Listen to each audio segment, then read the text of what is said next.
देखिए, कल सड़कों पर संग्राम हुआ, बवाल हुआ और आज फिर से नारेबाजी हुई, हो हल्ला हुआ। और आगे अगर बढ़े तो देखिए, कांग्रेसी नेताओं की धरपकड़ भी हुई, हिरासत में बहुत लोग लिए गए हैं। और एक तरफ ईडी राहुल गांधी पर सवाल दागता रहा, वहीं कांग्रेस मुख्यालय और ईडी दफ्तर के बाहर दिल्ली पुलिस का जबरदस्त एक्शन भी देखने को मिला।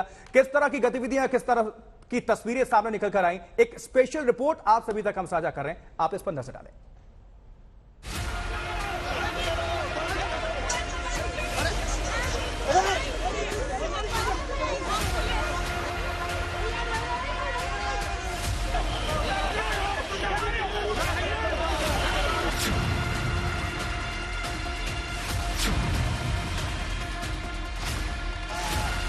सिर्फ दिन बदला था और कुछ भी नहीं।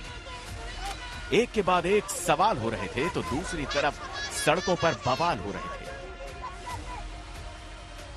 राहुल गांधी की ईडी के सामने लगातार दूसरे दिन पेशी के दौरान कांग्रेसी फिर सड़कों पर उतर आए। जाहिर है, दिल्ली पुलिस ने मंगलवार को भी कोई रियायत नहीं बरती और तमाम बड़े नेताओं की धरपकड़ करती रही। शुरुआत कांग्रेस मुख्यालय से हुई। तमाम नेताओं ने कांग्रेस के इस दफ्तर से संग्राम छेड़ रखा था।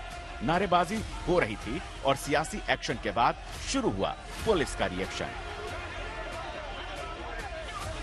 कांग्रेस कार्यकर्ता चाहते थे कि संग्राम से घमासान तक माहौल यूं ही गर्माता रहे। दिल्ली पुलिस किसी भी कीमत पर कार्यकर्ताओं की इस भीड़ को ईडी के दफ्तर तक पहुंचने से रोकना चाहती थी।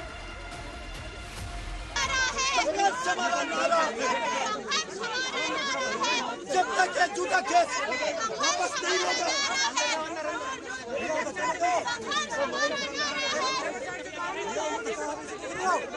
पुलिस का तानाशाही नहीं चलेंगे।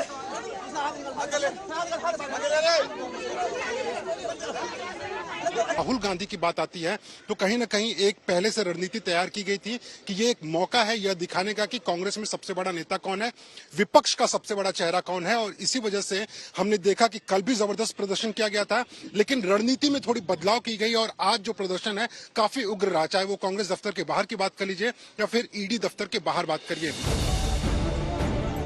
गर्म मौसम में सियासी सरगर्मियां बढ़ाने की कोशिश कर रहे कांग्रेसी प्रवक्ता रणदीप सुरजेवाला को उठाकर बस में ले जाया गया।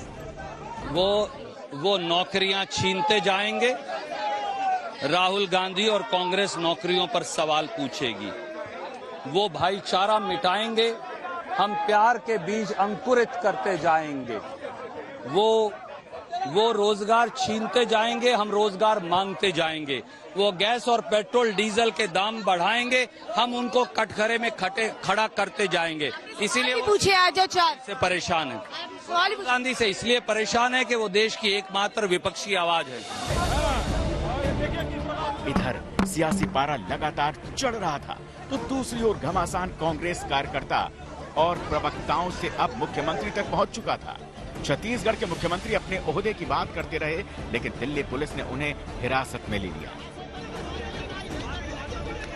हम लोग आराम से पैदल जा रहे थे, मैं अकेले जा रहा था अपने सुरक्षा कर्मियों के साथ और मुझे पुलिस ने रोक दिया। अब रोक दिया तो बैठने के अलावा मेरे पास रास्ता क्या है? और मिसबिहेव कर रहे हैं लोग, है ना? और ये देखिए किस प्रकार से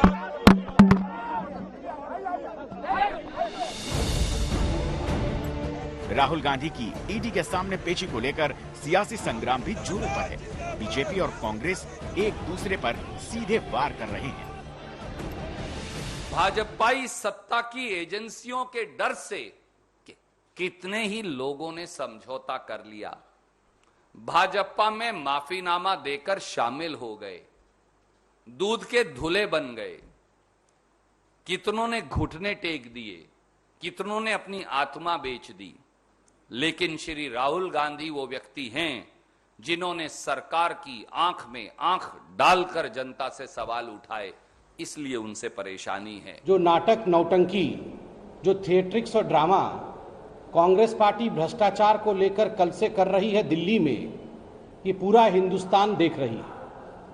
आश्चर्य का विषय कि भ्रष्टाचार भी करेंगे और जब भ्रष्टाचार के विषय में पूछताछ होगी, जब भ्रष्टाचार के विषय में कानूनी कार्यवाही होगी, तो उस पर ड्रामा भी करेंगे और उसमें सड़क भी रोकेंगे, उसमें कहीं न कहीं कानून से ऊपर अपने आप को मानेंगे। फिलहाल ईडी की यह पूछताछ इतनी आसान नहीं होने वाली। कांग्रेस इसे सरकार का सियासी हथियार बताकर भुनाना चाहती है तो बीजेपी आरोपों पर पलटवार करने में कोई कोर कसर नहीं छोड़ रही। दिल्ली से चित्रा त्रिपाठी और मुनीश पांडे के साथ आज तक ब्यूरो।